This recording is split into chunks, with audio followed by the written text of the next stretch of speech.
Assmus. I just recently competed in the 2014 Masters Nationals, where I took third in the over 40 heavy division. We're about 3.5 weeks away from the North Americas. I do say we because I'm lucky enough to have some really great people helping me out. So before we get into the workout, I'd just like to introduce them to you. Next to me, first off, my mom. Obviously, a big part of my prep, helping with the cooking and everything, and just always being there for me. Next to her is my best friend Jill. Jill's the one, she goes with me to all the shows. Even when I'm not in my greatest moods, she puts up with me. She takes care of everything I need, and she's just been, a great friend. You may have to pan to get the last person here, but there is one more person. It's the person you'll see in the video with me, David Gonzalez, who also happens to be an IFBB men's physique pro. We've been training legs together for about 2.5 years. We've been close friends for just forever. So all great people. Just wanted to give them a shout out because they don't get the applause. They don't get the credit. Well, Dave does, but the rest of them, they don't get the credit. And so I just wanted to give them the credit before we start. Thank you.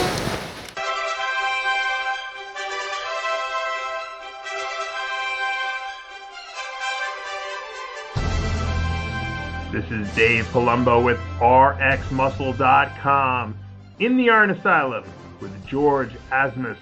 We are here less than 1 week out from the 2014 IFBB North American Championships. We're here training legs at Export Gym in Arlington Heights. Welcome, George. Thanks, Dave. It's great to be here. All right. You were third at the Masters Nationals over 40 heavyweight class. Arguably, you could have gotten the pro card there. I know when you're that close, it hurts. But you regrouped. You're coming back to the North American with a vengeance, looking for the pro card. Talk to me about what's changed over the last month or so. Yeah, it's an interesting thing. Initially, the plan was only to compete in the Masters, and I'm sure you're aware, too. Once the show's over, I think you kind of shut down mentally as well as physically. So it took a minute or two, speaking with my nutritionist, my training partner, to, figure everything out and try to determine, if we wanted to do the extra 6 or 7 weeks of prep to get ready. We thought due to the placement that, now would be the best opportunity for myself. So a lot of the prep has been, primarily to maintain what I had, but perhaps to come in maybe 3 or 4 pounds lighter, a bit drier, a bit tighter, because prior to the show, I hadn't competed in about 4 years. So There's a lot of stuff you forget when you get on that stage. It all goes by pretty fast. So hopefully I have a little more confidence, a little more polish, and a little more conditioning at this show. Well, I got to tell you, the legs are looking amazing. I mean, the quads are thick, they're cross-striated, they're hard. I mean, you got to be pretty happy with what you're bringing to the stage this year. Yeah. Actually, the last time I competed at the top of the light heavy class. I was right around 198, 197 and 3/4. So, needless to say, getting ready for this show. Initially, we were thinking, it's going to come in as a light heavy again. And I weighed in at 218. So I guess even a guy over 40, you can still put on some muscle. That's a pretty big mistake you made, 20 pounds. Yeah, I didn't expect it. I think a lot of that can be attributed to your partner in crime, Chris Aceto, who I've worked with for the past 9 years now. What did you guys do different this year that you think you gained all that muscle, or did you maybe just not deplete as much as you normally do? You know what? Truthfully, I think it was taking a little bit of a break. I think the 4 years off, a lot of the guys that I've trained with or have spoken to, once they stop competing, the training style changes, the intensity, maybe the weights change. I love the training. I feel very fortunate to have found something I love to do so much. So I didn't really change much in the off season. I kept on training heavy, training hard, eating, what I could. And, I guess over the 4 years, I just accumulated more mass than I thought. Pretty good at over the age of 40. How old exactly are you? 44. That, I got to tell you, that's incredible. To gain 20 pounds of muscle at the age of 40 is almost unfathomable, and you managed to do it. Now, I have to assume you have no injuries. Is that the reason?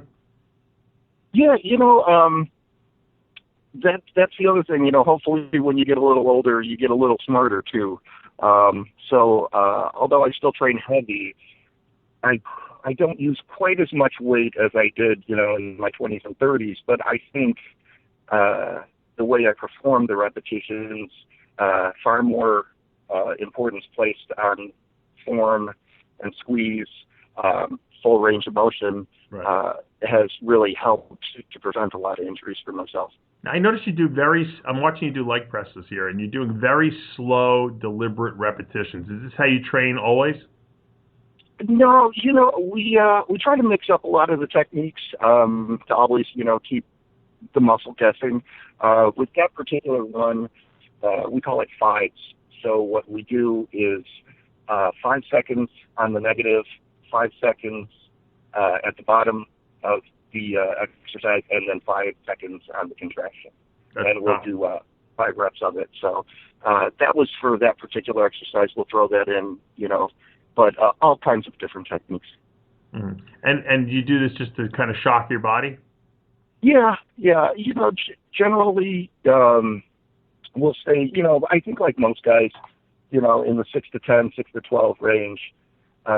But, occasionally, I think the biggest thing is a lot of folks get really tied into what they've done in the past. If something's worked for them in the past, they'll continue to do it, even though objectively, if they looked at it, they may not be making quite the gains they were when they initially tried it because their body's adapted to it. Right. So luckily, I've got a great team of people around me, and so they'll let me know, and we'll change some stuff up. And sure enough, well, I'm watching you do a great exercise. I haven't even seen this exercise. You got like your foot inside of a cable, and you're kind of doing leg extensions, and your quads just look retarded. But it looks like it's a pretty intense contraction. Yeah, believe it or not, that I think we had maybe 15 or 20 pounds on the cable cross machine, and I'll tell you, doing it that way is probably heavier than if you put 100 pounds on the regular leg extension. I don't think I've ever seen this. I can actually see all 4 heads of your quadricep when you're doing this. Usually, most people, the fourth head is hidden underneath, but your legs are so crazy defined that you could actually see all 4 heads of them. Yeah, it's good, and it allows you the flexibility to turn, your knee in whatever direction to target whichever area of the quad you want. So it's good, and again, you're using 15 to 25 pounds on a low cable, so the injury aspect of it is pretty negligible at that point. I'm going to try that for my torn quad. Well, it's not torn anymore. Yeah, my absolutely. Quad, because I think it would be a good exercise. Now, I noticed you're doing some on the squat machine you're using now. Do you do free weight squats normally in the off season, or do you stick with like machines pretty much? We do free weights and we do Smith machine primarily. With this one, again, I think we were like 2 or 3 weeks out from the North Americans. So we weren't going to push a lot of crazy heavy weights. So again, I wanted to target more different angles than I normally do. So that's the way we're doing that. It's more in line with a sumo squat, but it's keeping your back braced against the pad on the machine. I'm watching you do hamstring curls now. Your hams are pretty shredded up there, and you can see pretty much every little detail there. They kind of remind me of my hamstrings a little bit when I was competing. What do you believe in? Because some guys don't do hamstrings with quads. I always did everything together. What do you think about that? I've always done them together myself, but I know a ton of guys that do them on separate days. I found for myself that the leg day is so intense that there's no way for myself personally that I could do even if I separated them and I did quads on one day and hams on the other, whatever I did 2 or 3 days later, I think would suffer. Yeah, I agree. Just because I think it's really hard with a lot of the exercises to simply isolate just quads or just hamstrings. It is impossible.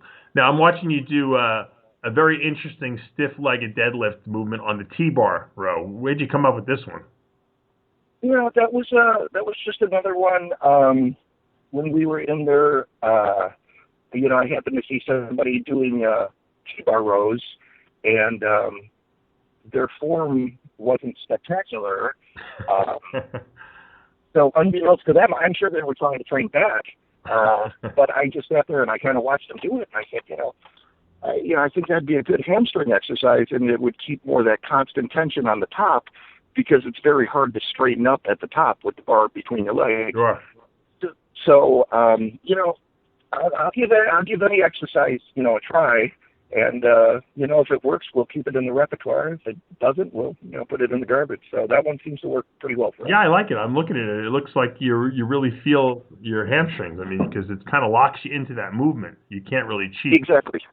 Exactly, yeah. It very much locks you in. Watching you pose those legs, and they're looking great. If the upper body looks half as good as these legs, I think you're in real good shape up on stage, George. And we're us 40-plus-year-old guys are pushing for you to get that pro card. I'll do everything I can. I appreciate everything and all the support. Thanks, Dave.